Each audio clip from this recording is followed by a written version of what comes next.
Good morning mga katingyan. Linggo po ngayon, araw ng pahinga. At nag-usap-usap kami na aking mga pinsan na pumunta dito sa Eco Park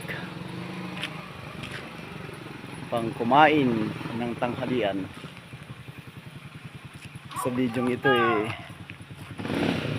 papakita ko sa inyo kung anong kagandahan ng Eco Park ng Nueva Eara.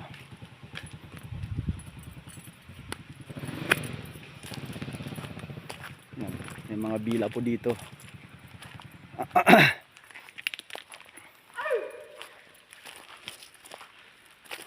Kasin, shout out.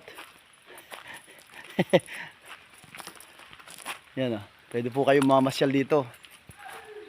Pwede po kayong mag-stay dito. May mga kwarto po dito na pwedeng tuluyan.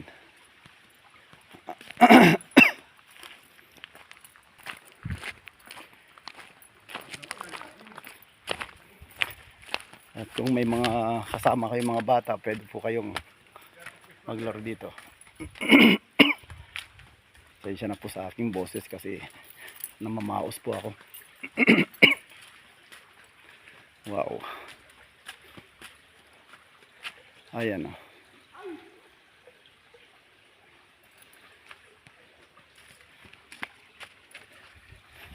Ayan, ito po yung mga kwarto dito na pwedeng tuluyan. May mga aircon po yan.